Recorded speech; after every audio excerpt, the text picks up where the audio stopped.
the choices you made, did you make them again? Hello everyone, welcome back to my channel. Ado ay ngasidi ako chichige birthday ne ba aduna lockdown su laibanina birthday cake laibam du laitre adugi aina yam haijabadi nate adubu cake birthday cake aina semge tawbani bake tawge tawbani ba ko ado huzik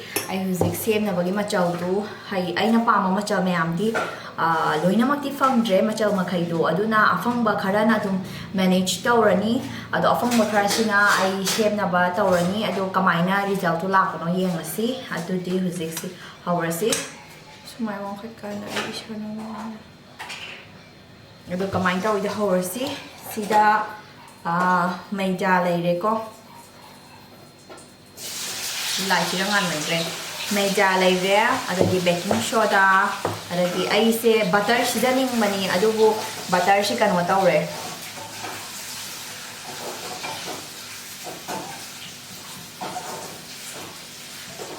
amul leire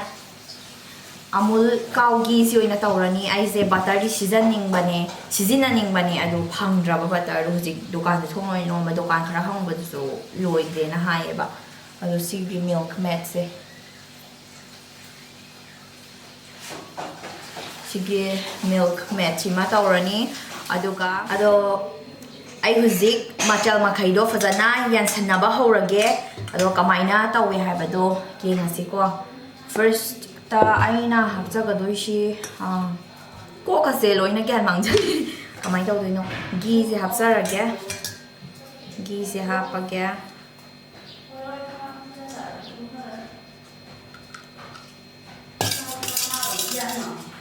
ya kita ghee khara hape ghee si hape aduga milk mat to khara hapsa lage hai si bera am kare ai phajana thadla ai milk mat chi khara hapage ouch loin tai dawre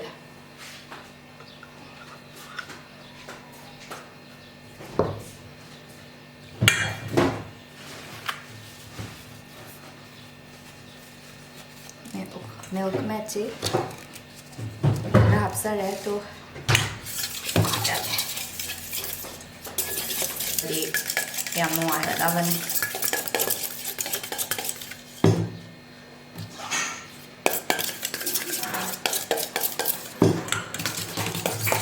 sama phone se khara hapani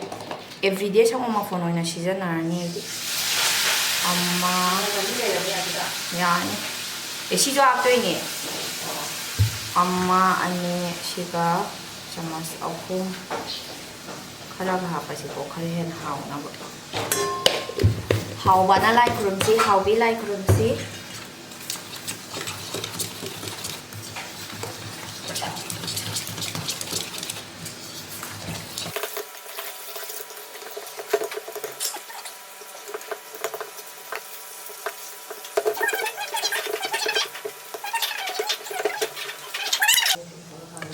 ko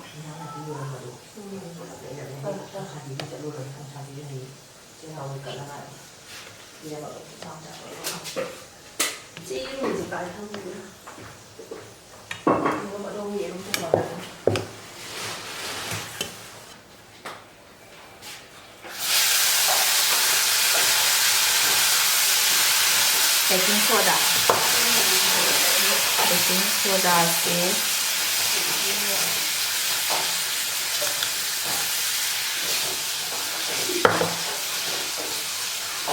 spoon masa lagi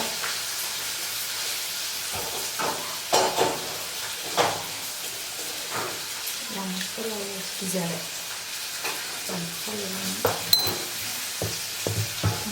berakal singa dong hajala tawrog ya na tra dai blender slate tamena for aberane mai tawri to blender le testa dong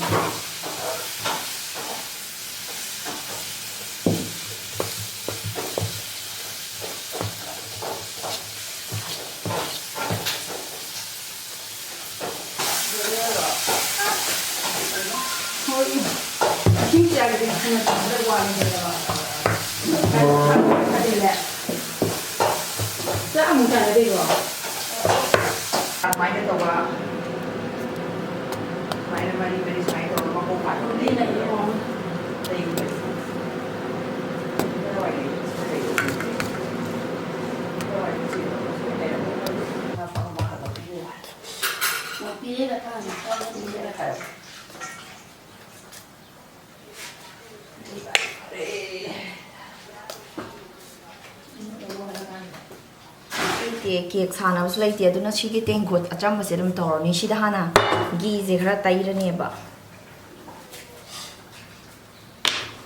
घी तैदुइसे नपसंदनाबनी घी जे पुलाप साइना तैरनी अदा जे खरा हापनी खरा हापगा सिजे थोनगदा साइना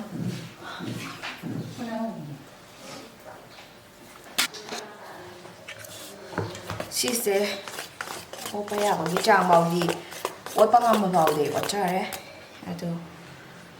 केंगसे कमाई तारे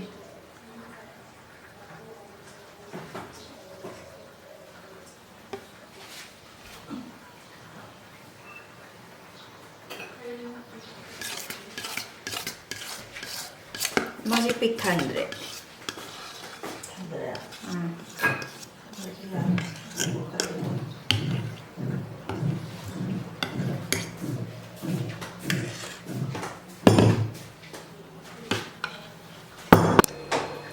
mini oven में आई oven से हम नोकनिंग बने अपेक्पा mini ने बा अचौबदो अचौबदुदी लाइट्राबा थंदबरे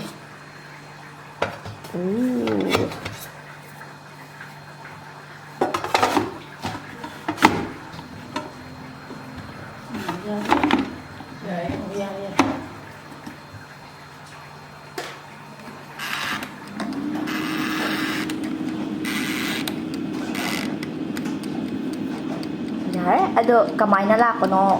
येंगसी 30 minutes लेरगा अखोई चेचौना थोंगमनी येनसे मैते येन नत्रा कौना येन ये हाउने हाउने साथारा बर्थडे गर्ल ने थोंगो बर्थडे गर्ल ना yes birthday girl hi happy birthday to you happy birthday to you कहीं जगोई सा हराइराबा आई जगोई सा इसै आई जगोई सारी आई ngai दासै नि गयो ना इसै दुदा न Happy birthday to you सही हम फलक बगिया Rao Happy birthday to you This is my mother yam busy oi ma Imai be ma Imai be ma nang sibi ni kamang itim hot ka aku tim ko Hi Ai zik ying nge Kano chat kre 5 minutes มุกตะดิง่ายไปทำอะไรยิงที่จะสิ่งที่ผ่านละชิ้นจะมาทับไปยาแต่วันนี้ชิ้นจะมาทักที่กายง่ายกี่มังจะยิงหนึ่งวันข้ามแต่ยี่ฮะเคยนุกก้าดีหรอกาไว้นะจีชิ้นที่ต้องข้าดีกานี่เลยมาแล้วตรงมาเดียวอาสกีชิยงสลามชาเด้ก็ยิงอ่ะ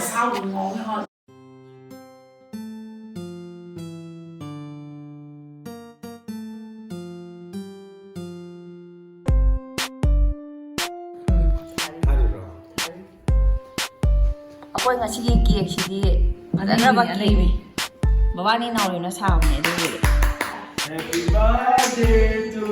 Vijay Adinauren. Sang khajami oiro. Mai papa oiro.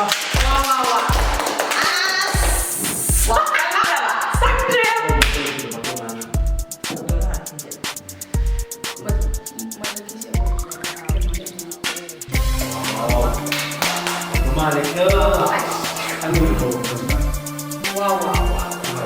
các bạn luôn yeah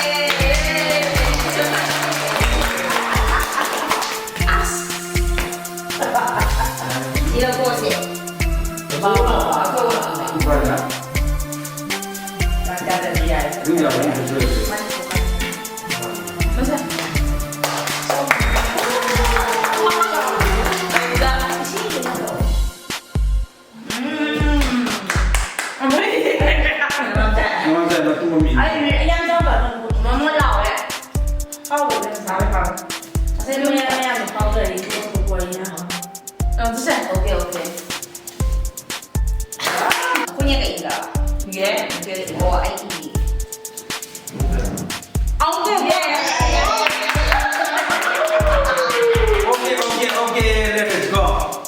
야래 이거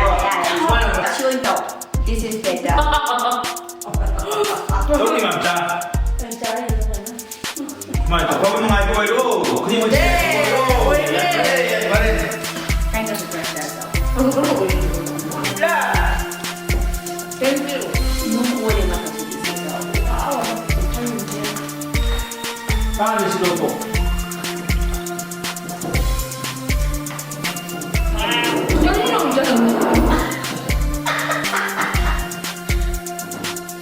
chị có mảnh thương kìa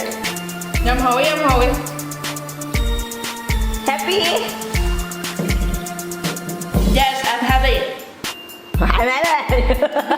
Ini masa sama. em sao hậu đó mày sao Hối ya mau. ủa mai đi hậu mà đi luôn người ta để kẹt sao luôn vậy Ini masa sama tapi ini halo kado. Akan besar ni ini mi kalam je jom na. ada di 4 hours bye bye